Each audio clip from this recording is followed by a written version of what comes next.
जैसा कि आपने थंबनेल देखा और थंबनेल देख के आपको अंदाज़ा हो गया होगा कि वीडियो आज का किस विषय पर आधारित है। जैसा कि आपने थंबनेल में देखा है कि पिता का दर्जा स्वर्ग से भी ऊंचा है। इसके आधार पे ये माननीय उच्च न्यायालय ने क्यों कहा और किस लिए कहा और किस वजह से ऐसा कमेंट किया है, और आज के वीडियो में ये चीज़ हम अवश्य डिस्कस करेंगे कि किस आधार पर क्या क्या फैक्ट इस केस में इंक्लूड किए गए थे जिसके आधार पर इस तरीके का कमेंट माननीय उच्च न्यायालय ने जारी किया है। बात करते हैं इसी विषय पर, और उससे पहले मैं एक चीज़ कहना चाहूँगा, अगर जो वीडियो पे पहली बार आए हुए हैं और वीडियो पे नए हैं तो इसको सब्सक्राइब करें, लाइक करें और कमेंट में जय हिंद अवश्य लिखें। और इसी के साथ में अगर जो आपकी कोई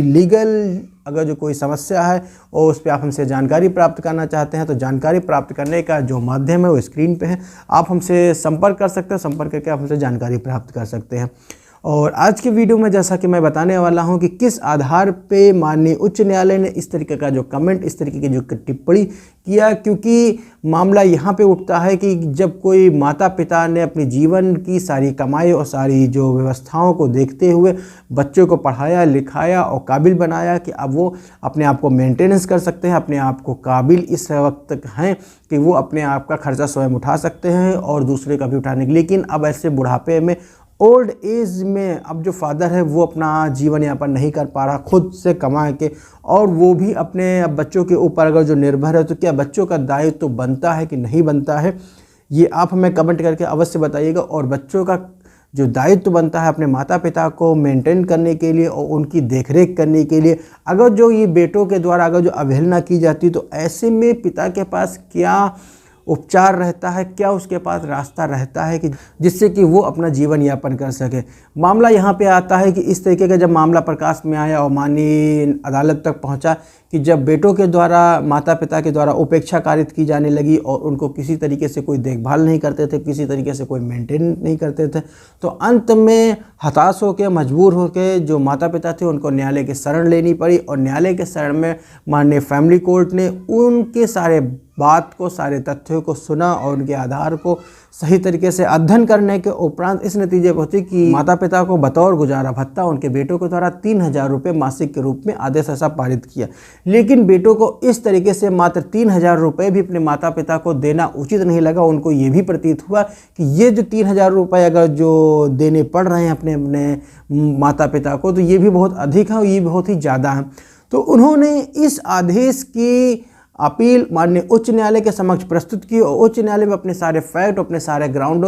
जो रखे, माननीय उच्च न्यायालय ने सारे तथ्य को और सारे प्रकाश में डालते हुए इस तथ्य पे ये पहुंची कि किस आधार पे आपकी अपील को स्वीकार किया जाए। ऐसा कोई भी तथ्य, ऐसा कोई भी आधार जो उनके जो बेटे थे वो नहीं माननीय न्यायालय के समक्ष प्रस्तुत कर पाए, या हम दूसरे शब्दों में कह सकते हैं कि माननीय न्यायालय उनके जो बेटों के जो अपील थी उनमें जो फैक्ट और जो ग्राउंड लिखे हुए थे उन पर वो सही तरीके से पूर्ण रूप से संतुष्ट नहीं हुए और उनकी अपील को खारिज करते हुए एक नया दृष्टिकोण और एक नई गाइडलाइन जारी की और साथ में ये भी डिस्क्लोज किया कि किस आधार पर इस तरीके की जो अपील है वो हम खारिज कर रहे हैं। उन्होंने महाभारत काल के जो यक्ष और युधिष्ठिर का जो संवाद होता था वो भी इंक्लूड किया गया। उसमें यक्ष ने जो युधिष्ठिर से जो प्रश्न किया था कि किस प्रकार से कि धरती से भारी क्या है, स्वर्ग से भी ऊंचा क्या है, हवा से भी क्षणभंगुर क्या है और घास से भी अधिक असंख्य क्या है, इस पे युधिष्ठिर ने जो उत्तर दिया था उसमें ये बताया था कि धरती से भी जो भारी है वो माँ है,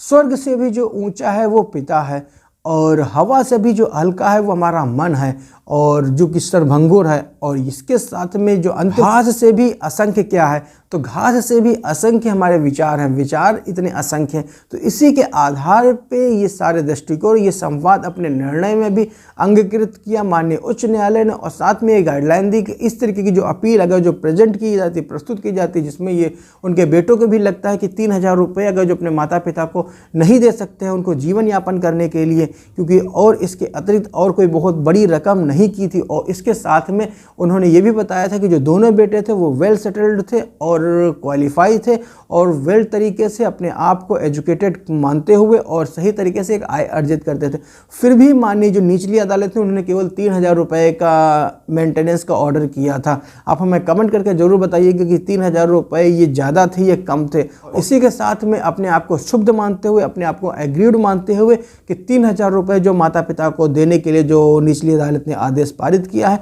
वो भी बिल्कुल गलत है, वो भी बिल्कुल विधि विरुद्ध है। इसीलिए उन्होंने उस आदेश की जो अपील थी वो माननीय उच्च न्यायालय के समक्ष प्रस्तुत की और माननीय उच्च न्यायालय ने उस अपील को इस दृष्टिकोण के साथ उनको खारिज कर दिया और साथ में डायरेक्शन दिया कि आप अपने माता पिता को इस तरीके से उसको मेंटेन करिए और उनको इस तरीके से पूरा बतौर गुजारा भत्ता उसको अदा किया जाए। इसमें किसी भी तरीके से कोई भी लापरवाही नहीं होनी चाहिए। तो इस तरीके के ये जो केसेस हैं या इस तरीके के जो ये फैक्ट हैं, इनके आधार पे हम ये कह सकते हैं कि अगर जो कोई व्यक्ति अगर जो अपने माता पिता को मेंटेन नहीं करता है तो उसको किस तरीके से उसको लीगल रेमेडी अप्लाई करना चाहिए। अगर जो उसके पास फैक्ट है, अगर उनके बेटों को पढ़ाया लिखाया, वो वेल सेटल्ड है, अपने आप में वो उनके पास पर्याप्त साधन है कि वो अपने आप को भी मेंटेन कर सकते हैं और अपने माता पिता को भी मेंटेन कर सकते हैं, तो माता पिता का भी अधिकार बनता है कि अपने जो बेटे हैं अगर जो बालिग हैं और अपने आप से अगर सही तरीके से अगर जो कमा रहे हैं, उनके पास आय का पर्याप्त साधन है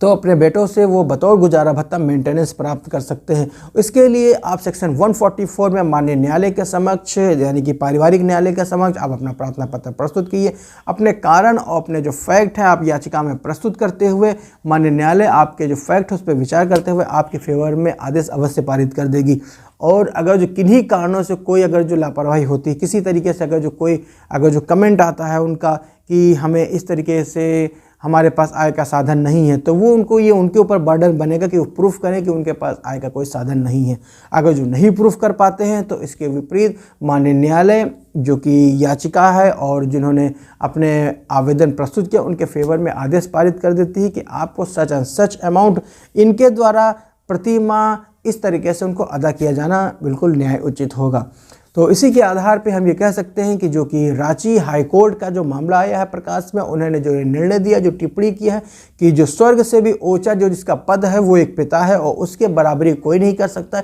इसीलिए उसके स्थान पे जो उसकी ज़रूरतें हैं, जो उनकी जो देखभाल के लिए जो आवश्यक वस्तुएं वो उनको सही रूप से उपलब्ध कराना ये हर बेटे का दायित्व बनता है और उनका फ़र्ज भी बनता है। तो आज का वीडियो यहीं तक ही है, इतना ही है। मिलते हैं किसी और एक वीडियो में एक नई जानकारी के साथ। और अगर जो आपने वीडियो अंत तक देखा है, पूरा देख ही लिया है, तो इसको सब्सक्राइब करें, लाइक करें और कमेंट में जय हिंद अवश्य लिखें। और अगर जो आपको लगता है कि इस तरीके की जानकारी किसी और लोगों को भी अगर जो आवश्यकता है, हो सकता है इसका लाभ उठा सकें, तो इसको शेयर करें। और इसके साथ में मैं एक चीज़ कहना चाहूँगा, अगर जो आपकी कोई क्वेरी है और किसी विषय पे आप हमसे जानकारी प्राप्त करना चाहते हैं तो संपर्क करने का माध्यम स्क्रीन पे है। आप हमसे